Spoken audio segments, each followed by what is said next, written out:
দুলা ভাই ধনির মুখে মধুর সমস্যায় প্রধানমন্ত্রী। ওরে ভাই, আগে শেখ হাসিনার সরকার ছিল, মেয়ে প্রধানমন্ত্রী।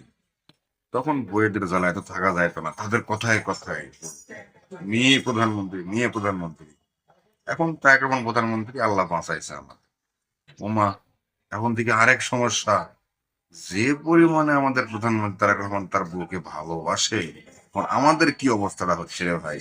আমাদের বউ আছে, আপনি একটু কমেন্টে বলে যান, জীবন শেষ রে ভাই।